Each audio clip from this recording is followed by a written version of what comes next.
When your wife inherits $33 million, you'd think the party would be for you. Spoiler alert, it's not. I'm Nate Porter, 38 years old, and I've spent the last 15 years married to a woman who just discovered she's richer than God. The problem?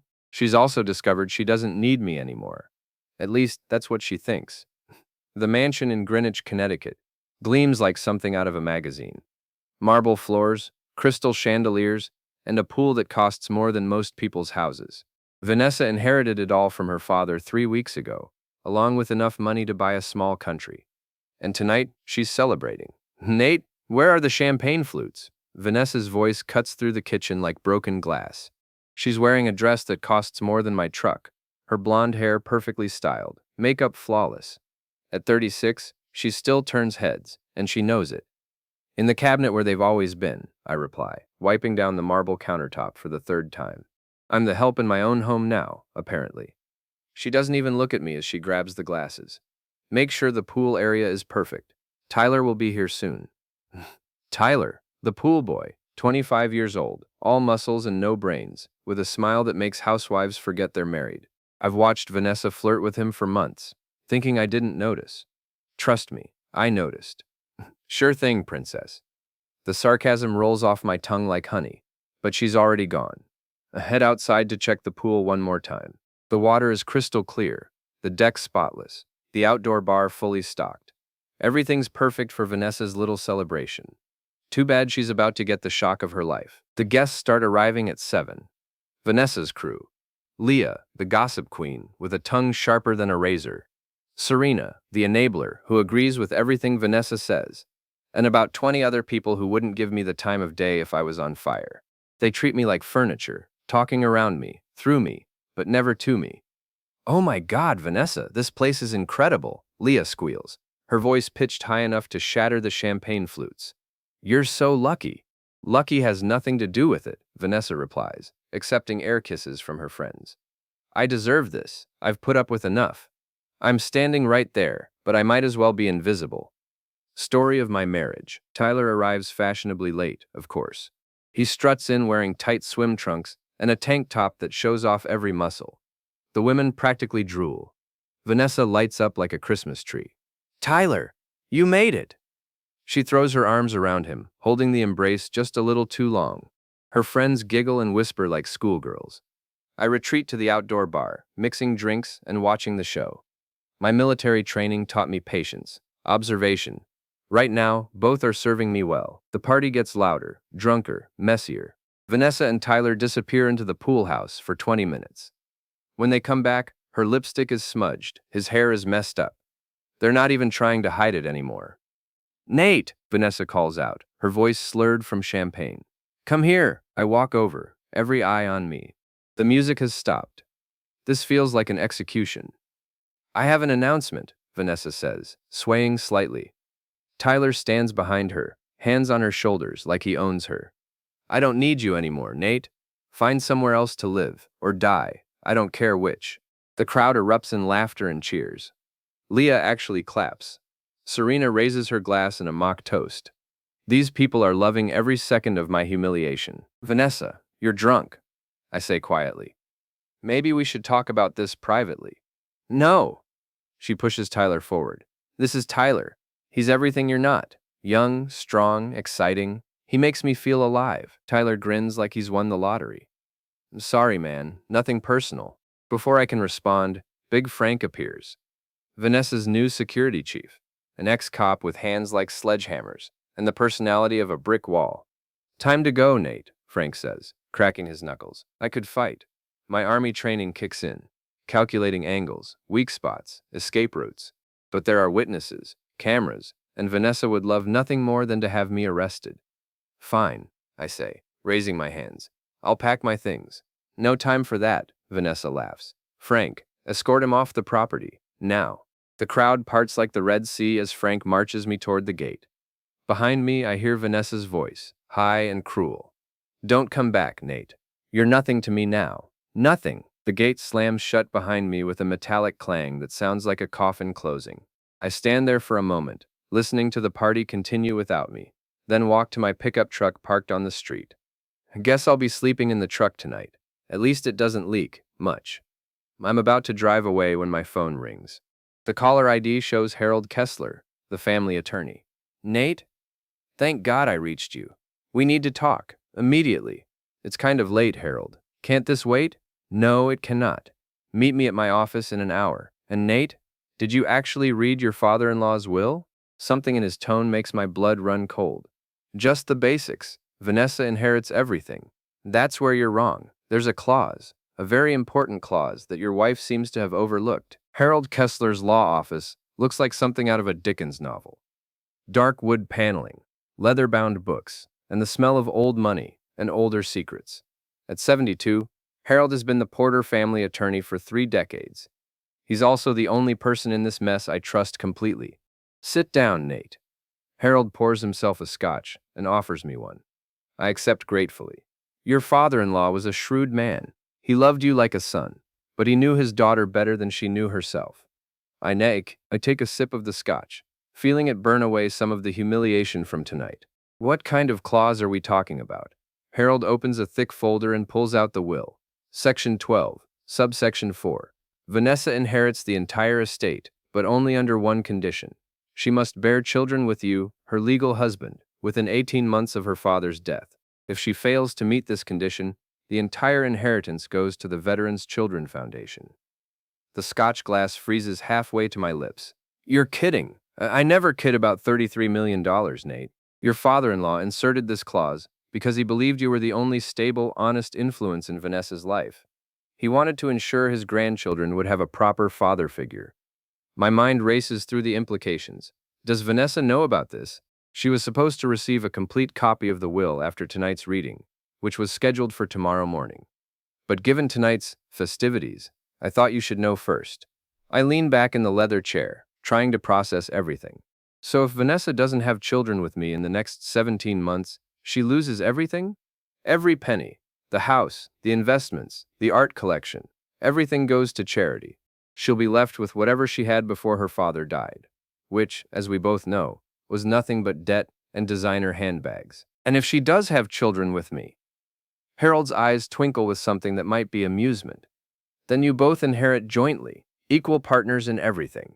Your father-in-law made sure of that too. I finish my scotch in one gulp. Harold, you magnificent bastard. The old man really thought this through, didn't he? Like I said, he was shrewd. He saw how Vanessa treated you, and he didn't approve. This was his way of protecting both his legacy and his son-in-law. I stand up, feeling lighter than I have in years. When does she find out? Tomorrow morning at 10. I'll be reading the complete will to her and her attorney. I suspect her reaction will be memorable. I wouldn't miss it for the world.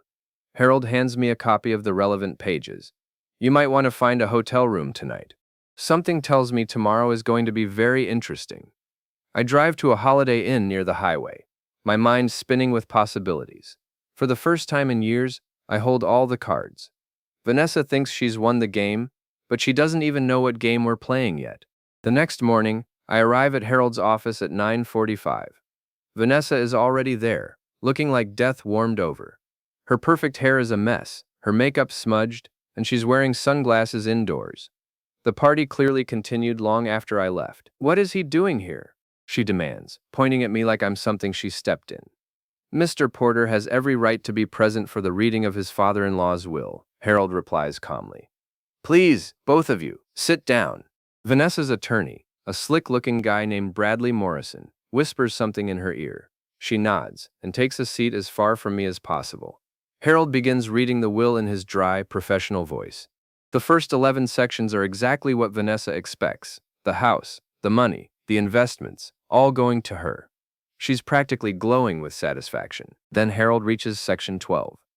However, the aforementioned inheritance is conditional upon the following requirement. Mrs. Vanessa Porter must bear legitimate children with her current legal husband, Nathan Porter, within 18 calendar months of the testator's death. Should this condition not be met, the entire estate shall pass to the Veterans Children Foundation of Connecticut. The color drains from Vanessa's face so fast, I think she might faint.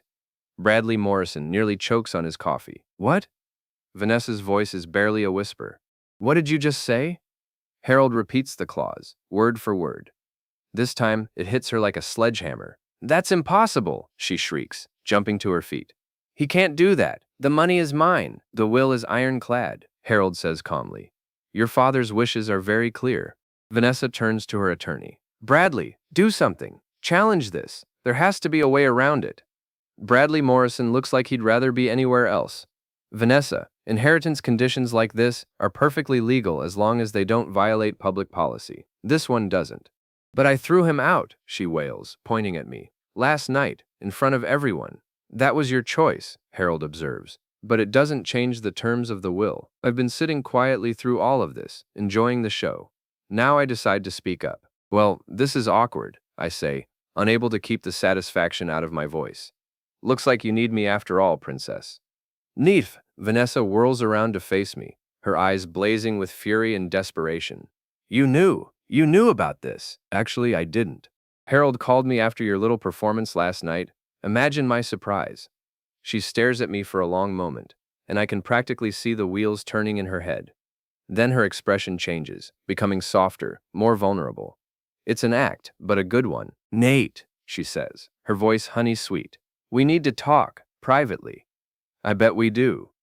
The drive back to the mansion is silent except for Vanessa's occasional sniffles. She's playing the repentant wife now, complete with tears and trembling lips. I've seen this performance before, but never with $33 million on the line. The house looks like a war zone. Empty champagne bottles, overflowing ashtrays, and pool furniture scattered across the deck. Tyler is nowhere to be seen, probably sleeping off his celebration somewhere. "I'm sorry about last night," Vanessa says, as we walk through the front door.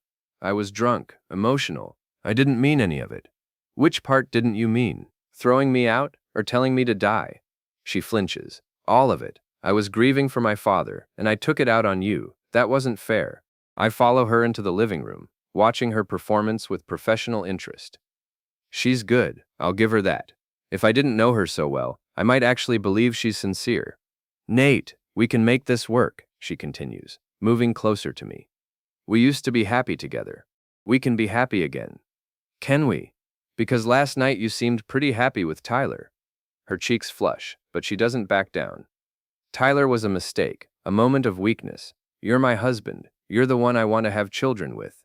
She's standing right in front of me now, close enough that I can smell her perfume. Her hand touches my chest, fingers tracing patterns on my shirt. "We could start trying right now," she whispers, looking up at me through her eyelashes. Nothing gets me in the mood quite like a woman who just threw me out of my own house. The thought runs through my head, but I keep my expression neutral. "Vanessa, this is all very sudden. Yesterday I was nothing to you. Today I'm the father of your future children. Forgive me if I'm a little skeptical." "I understand," she says, pressing closer. "Let me show you how sorry I am." Hokum. Her lips brush against my neck, and her hands start working on my belt. It's a good act, but that's all it is. An act. She wants that money, and she'll do whatever it takes to get it. "Not yet," I say, gently pushing her away. "I need time to think about this, about us." Hokum. Her mask slips for just a second, and I see the frustration underneath. But she recovers quickly. "Of course. Take all the time you need. I'll be here when you're ready." I spend the next few days at Ray's apartment. Ray Martinez is my oldest friend, a fellow veteran who tends bar at a dive called Murphy's. He's one of the few people who knew me before Vanessa, back when I had a backbone. "So let me get this straight," Ray says, pouring me a beer. "Your wife throws you out for a pool boy, then finds out she needs you to make babies, or she loses $33 million? That's the gist of it. And now she wants you back, like a bad rash." Ray laughs, shaking his head. "Man, karma is a beautiful thing. What are you going to do?" "I'm thinking about it.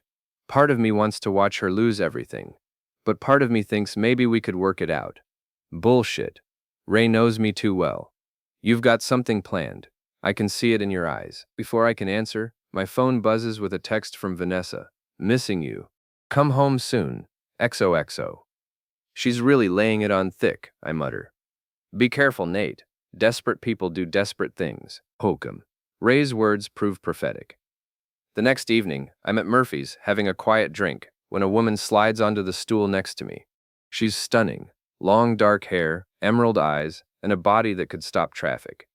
Her dress is expensive, but not flashy, and she smells like sin and promises. You look like a man who could use some company, she says, her voice like velvet. Thanks, but I'm married. So am I. Sometimes. She signals the bartender. Monica Reeves. And you're Nathan Porter. The fact that she knows my name sets off alarm bells. But the beer and the stress of the last few days have dulled my instincts. How do you know who I am? Lucky guess. She moves closer, her thigh brushing against mine.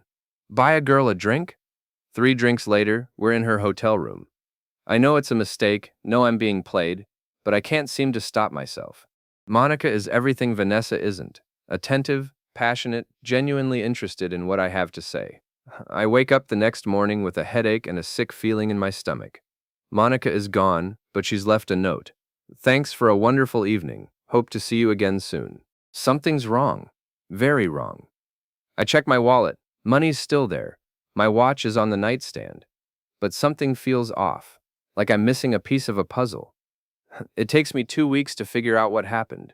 2 weeks of Vanessa being mysteriously sweet and accommodating, of her friends giving me knowing looks, of feeling like everyone's in on a joke except me.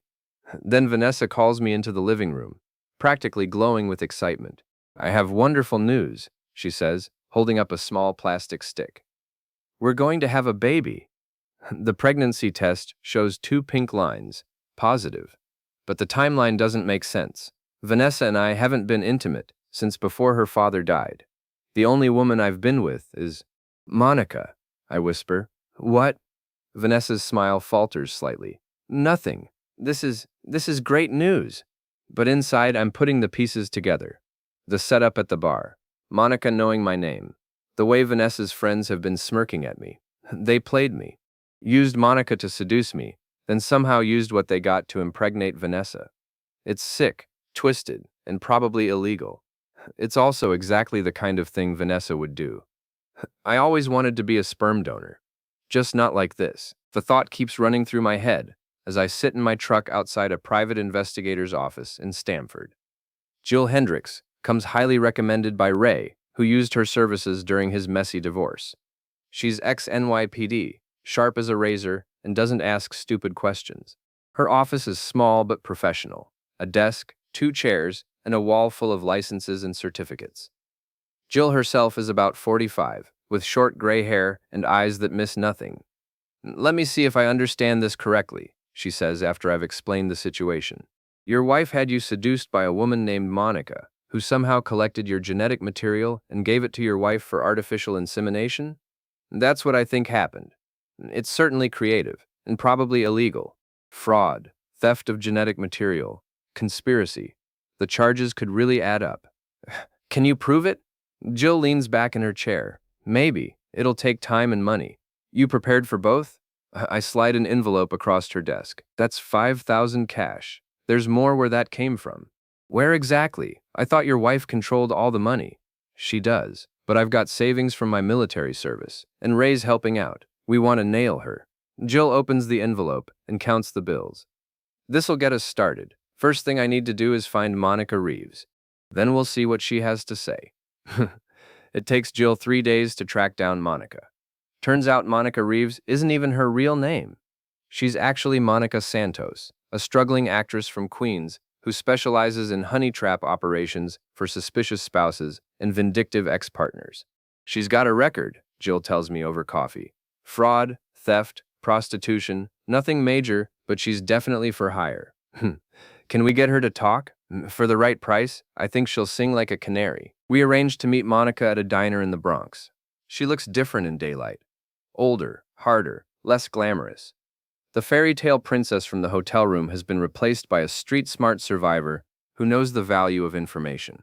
I figured you'd come looking for me eventually, she says, stirring sugar into her coffee. Your wife said you were smarter than you looked.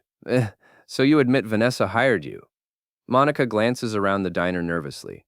I admit nothing without guarantees. I slide a check across the table. $5,000. All you have to do is tell the truth. She stares at the check for a long moment. You're not wearing a wire, are you? No wires, just questions. Monica pockets the check and starts talking. Your wife contacted me 6 weeks ago through a mutual friend. Said she needed a man seduced and samples collected. Paid me 10,000 up front, another 10 when I delivered.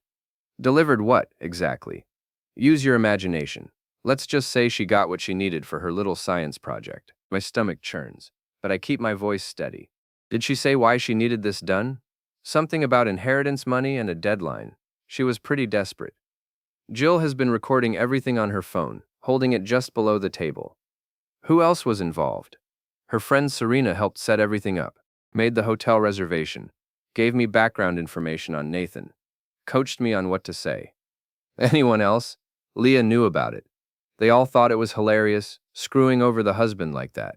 I feel like I'm going to be sick. These women planned out my humiliation in detail, laughing about it over cocktails. One more question, I say.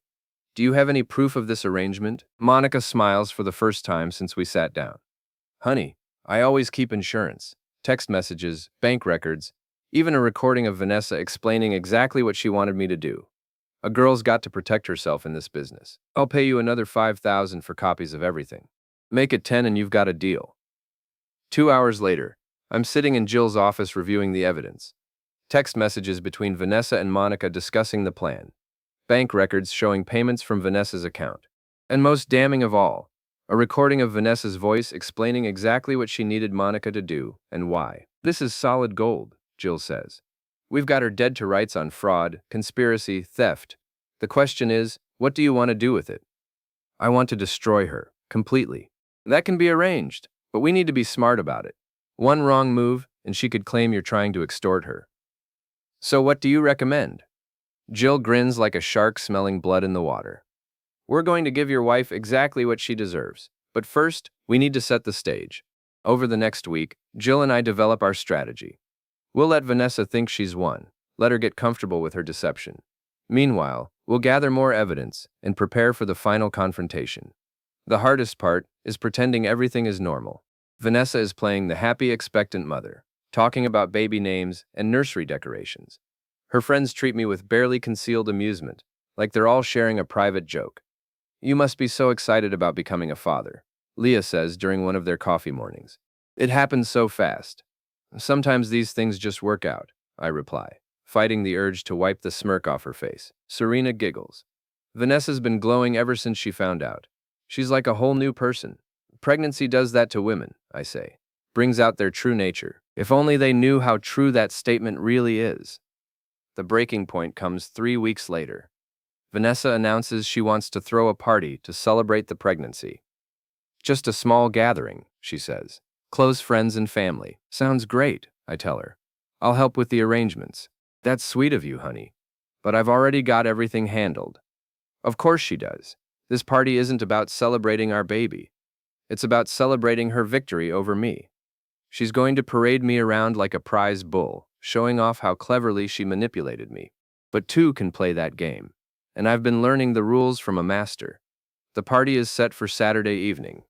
Vanessa has invited everyone, her friends, my former friends, neighbors, even some local media people she knows from her charity work. She wants an audience for her triumph. What she doesn't know is that I've invited some guests of my own. You sure about this? Ray asks as we load supplies into my truck. Once you pull this trigger, there's no going back. I'm sure. She wants to humiliate me in public? Let's give her a show she'll never forget. The plan is elegant in its simplicity. While Vanessa is getting ready upstairs, I'm making some modifications to the pool's filtration system. Nothing dangerous, just a little surprise that will add some color to the evening's festivities. Jill arrives early, dressed as catering staff. She's got cameras hidden throughout the house and grounds, ready to capture every moment of what's about to unfold. Monica's in position, she whispers as she passes me in the kitchen. She's got the recording ready to go. And Harold? He'll be here at 8:30 sharp, just like you requested. The guests start arriving at 7. Same crowd as before. Leah, Serena, and their circle of gossipy friends. Tyler shows up fashionably late, wearing a suit that probably costs more than most people make in a month. He's playing the role of family friend now, but I can see the smugness in his eyes.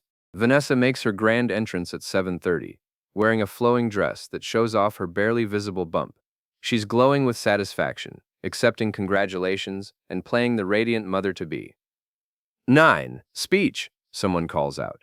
Vanessa raises her champagne glass, sparkling cider for her, of course, and the crowd quiets down. Thank you all for being here tonight, she begins. This baby is such a blessing, such a miracle. Nate and I are so grateful for this new chapter in our lives. She looks at me with what passes for affection, and I smile back. Everyone applauds. If only they knew what was coming. At 8 o'clock, I excuse myself to check on the pool area. The filtration system I've been tinkering with is connected to the main water supply for the outdoor bar and fountain. One flip of a switch, and things are going to get very interesting. Ladies and gentlemen, I call out, raising my voice to get everyone's attention. I have a few announcements to make. The crowd turns toward me, drinks in hand, expecting another boring toast. Vanessa looks slightly annoyed that I'm stealing her spotlight. First, I want to thank my beautiful wife for this wonderful party. She's put so much effort into making tonight special. Polite applause. Vanessa's smile becomes more genuine. Second, I want to thank all of her friends for their support during this exciting time, especially Serena and Leah, who've been so helpful with the pregnancy preparations. Serena and Leah exchange glances. Something in my tone is making them nervous. And third, I want to introduce you all to someone very special. Ladies and gentlemen, please welcome Monica Santos. Monica steps out from behind the outdoor bar, looking stunning in a red dress. The crowd murmurs with curiosity. They don't recognize her. But Vanessa's face goes white as a sheet. Monica has a very interesting story to tell about how this pregnancy really happened, I continue. Monica, would you like to share? I'd be delighted, Monica says, pulling out her phone. But I think it's better if you hear it in Vanessa's own words.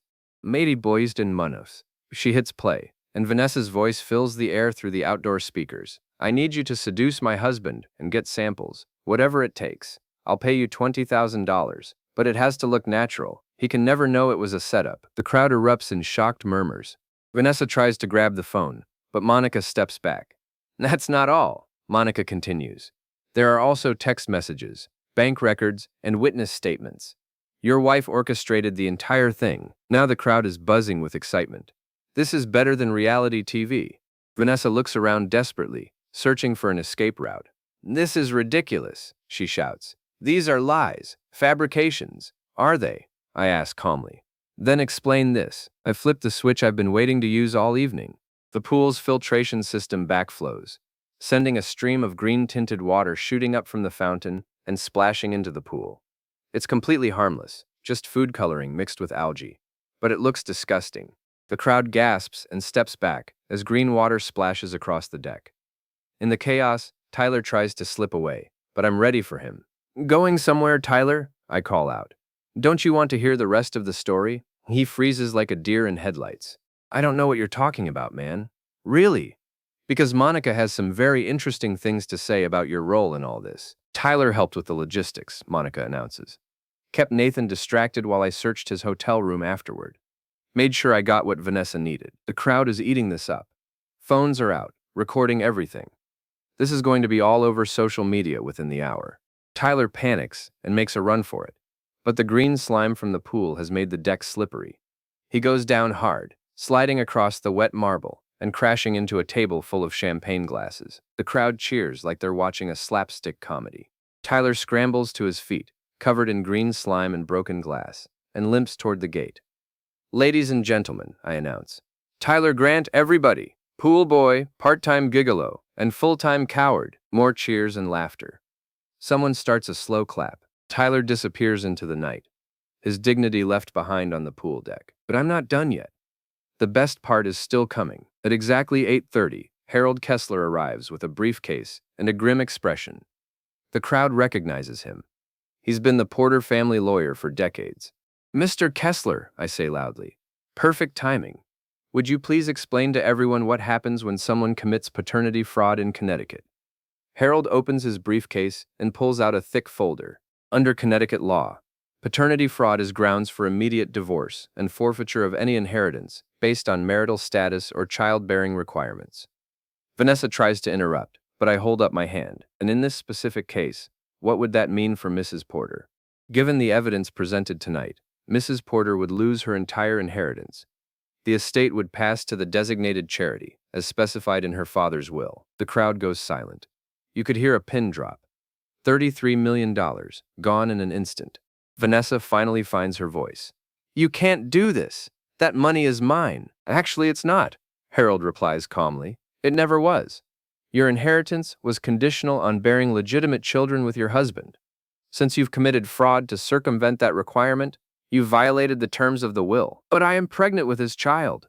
Through theft and deception. The law doesn't recognize that as legitimate. Vanessa looks around the crowd, searching for support, but finds only shocked faces and recording phones. Her friends have backed away from her like she's radioactive. This isn't over, she snarls at me. I'll fight this. I'll take you to court. With what money? I ask. Harold, when does the forfeiture take effect? Immediately. As of right now, Mrs. Porter has no legal claim to the estate. The crowd erupts in chaos. Everyone's talking at once, phones buzzing with messages and social media updates.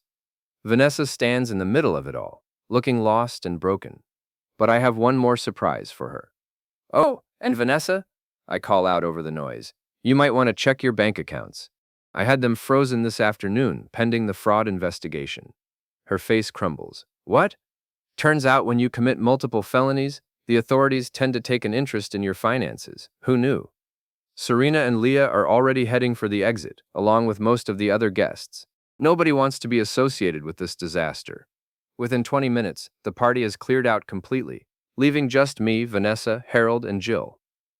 Vanessa sinks into a chair, her perfect facade finally cracking. How did you know? I didn't at first. But you made one crucial mistake. What?